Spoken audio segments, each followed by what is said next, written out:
UP में मऊ जिला लगता है। मऊ जिले के अंतर्गत नवादा सराय सदी गांव का मामला है। हरिशंकर जिनकी उम्र 70 साल है, जिनके 5 बेटे हैं, पांचों बेटे की उन्होंने शादी कर दी। पोते पोतियां से भरा पूरा परिवार है। हरिशंकर कोटेदार का काम करते हैं, मगर पत्नी गुजर चुकी है। उमरावती बदला हुआ नाम।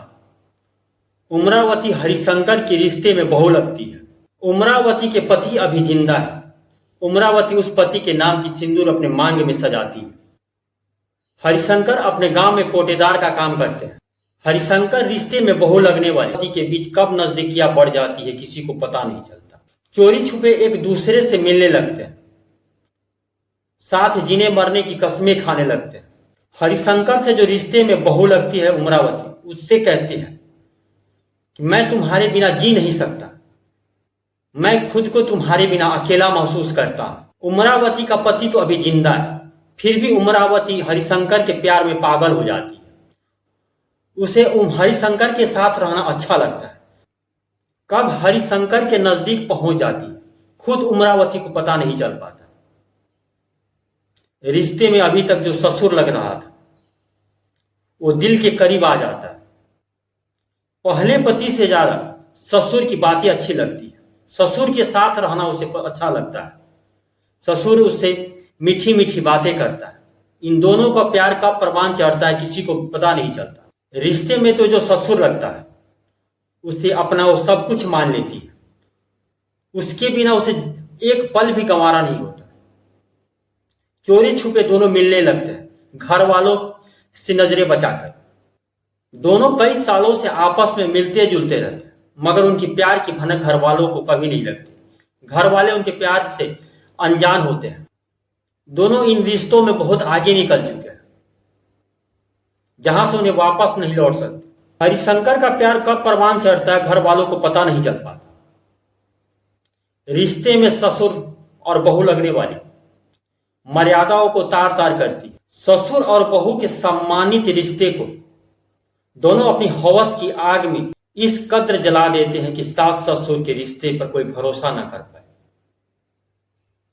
जहां ससुर पिता समान होता है और बहू बेटी समान होती है, वहां दोनों अपनी नाजायज रिश्ते की गुलछर्रे उड़ाते हैं।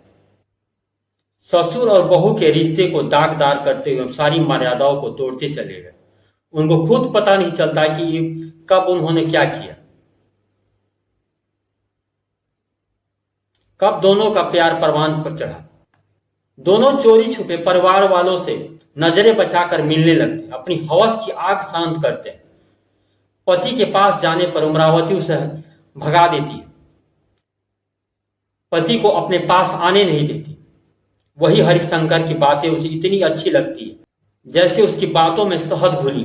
वो उमरावती अपने पति के पास रहना नहीं चाहती। वो हरिशंकर से कहती है, इस नाजायज रिश्ते को एक नाम दिया जाए। कब तक हम चोरी छुपे मिलते रहेंगे? आज नहीं तो कल परिवार वालों को, समाज को, रिश्तेदारों को सब तो पता चल ही जाना है। हम इस नाजायज रिश्ते को क्या नाम देंगे? बहू ससुर से कहती है कि मैं आपके बिना जी नहीं सकती। आपने अगर शादी नहीं की मुझसे तो मैं जी नहीं पाऊंगी। हरिशंकर खुद को अकेला महसूस करता है, क्योंकि उसकी बीवी को गुजरे काफी दिन हो चुके होते हैं।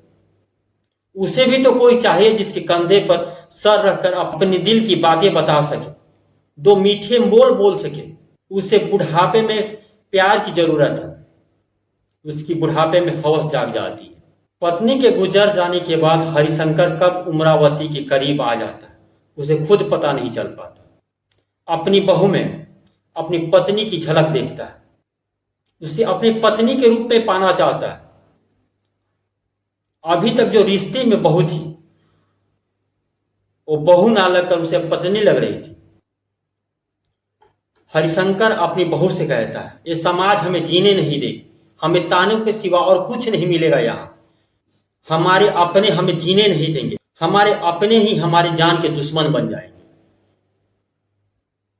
हम दोनों कभी एक नहीं हो पाएंगे, ताकि हम अपनी नई दुनिया बसा सके, हम इस अपने प्यार को एक नाम दे सके। दोनों रात के अंधेरे में घर छोड़कर कहीं निकल जाते हैं। सुबह उठते ही हरिशंकर का परिवार, उम्रावती का परिवार हरिशंकर को और उम्रावती को ढूंढना शुरू करता है। दोनों अपने अपने घर में नहीं होते। आस पड़ोस में नाते रिश्तेदारों के यहाँ पता करने की कोशिश करते हैं कि दोनों कहाँ हैं। हरिशंकर के बेटे कहते हैं कि आज तक तो ऐसा कभी नहीं हुआ कि पिताजी बिना बताए घर से कहीं चले गए और हमें मालूम ना चला। एक तरफ देखते कि हरिशंकर घर पे नहीं है, दूसरी तरफ उम्रावती भी घर पे नहीं है। सब जगह ढूंढने की कोशिश करते हैं पर दोनों कहीं नहीं मिलते। थक हार कर जो अभी तक ढूंढ रहे थे उन्हें ढूंढना छोड़ देते हैं। रिश्तेदारों के यहाँ फोन कर पता करते हैं मगर वहां भी खाली हाथ ही लगता है। सब जगह ना ही सुनने को मिलता है। थक हार कर घर वाले उन्हें ढूंढना बंद कर देते हैं। दोनों समझ लेते हैं कि दोनों घर से एक साथ गायब हुए हैं। हो ना हो दोनों एक साथ ही घर से भागे। घर वालों को ये समझते देर नहीं लगती कि दोनों के बीच कोई खिचड़ी पक रही है। घर वालों को ये समझते देर नहीं लगती कि दोनों के बीच खिचड़ी पक रही थी। बेटे और बहुएं कहती हैं कि हमने कभी सपने भी नहीं सोचा था कि पिताजी ऐसा कभी कुछ करेंगे जिससे हमारी समाज में थू थू होगी। हम कहीं मुंह दिखाने के लायक नहीं रखेंगे। उस महिला का पति भी उसे चारों तरफ ढूंढने की कोशिश करता है, जैसे हरिशंकर का परिवार हरिशंकर को ढूंढ रहा होता है, मगर पति खाली हाथ होता है, उसे ढूंढ नहीं पाता। अब उनको घर से गए हुए 10 दिन हो चुके होते हैं, जिनका कोई अता पता नहीं। फिर एक दिन अचानक दोनों हाथ में हाथ डाले गांव की गलियों में घूम रहे थे। अचानक ही एक दिन रविवार का दिन होता है। दोनों अपनी हाथों में हाथे डाले गांव की गलियों में घूम रहे होते हैं, जहां महिलाएं और नौजवान युवकों की नजर उन दोनों पर पड़ती है। दोनों जाकर घर वालों को सूचना देते हैं कि दोनों एक साथ गांव में घूम रहे हैं। दौड़ते हुए पूरा परिवार उनके पास आता है। साथ ही गांव के लोग भी एकत्रित हो जाते हैं। दोनों घर जाने के बजाय मंदिर की सीढ़ियां चढ़ना शुरू कर देते हैं। हरिशंकर अपने हाथ में काले पॉलीथिन लिए मंदिर के प्रांगण में घुसता है। हरिशंकर काले पॉलीथिन से 2 फूल की मालाएं निकालता है। एक अपनी बहू को देता है और एक खुद अपने हाथों में रखता है। जब भीड़ एकत्रित हो जाती है उनकी तस्वीरें लेने शुरू कर देते हैं। हरिशंकर पहले अपनी बहू को माला पहनाता है, फिर बहू हरिशंकर को माला पहनाती है। हरिशंकर अपनी बहू की मांग भरता है, जो पहले उम्रावती के पति के नाम की सुंदर उसके माथे पे लगी हुई थी। उसके ऊपर से उम्रावती के माथे पर पहले से उसके पति के नाम की सिंदूर उसके मांग पे लगी हुई थी, उस पर से हरिशंकर में सिंदूर लगाता है। दोनों शादी के बंधन में बंध जाते हैं। फिर बहू अपनी ससुर की पैर छूकर आशीर्वाद लेती है। ससुर से आशीर्वाद भी देता है। दोनों हाथों में हाथ जोड़े मंदिर की परिसर से बाहर निकलते हैं। फोटो खिंचवाते हैं। वहां खड़े युवक उन दोनों की तस्वीरें लेते हैं। वहां खड़े युवक और महिलाएं उन दोनों को कुछ सलाह देती हैं। अलग अलग पोज के लिए फोटो खिंचवाने के लिए कहते हैं। प्यार और जंग में सब जायज है। प्यार करने वालों को कहां किसी उम्र की सीमाओं ने बांध के रखा। प्यार कब किस उम्र में हो जाए कहां उसे खुद पता चलता है। प्यार कभी उम्र का मोहताज नहीं होता। उम्र की बेड़ियों को तोड़ ला शर्म के घूंघट को छोड़ कब मासूका अपनी प्रेमी की बाहों की आगोश में चली जाती है, उन दोनों को खुद पता नहीं चल पाता।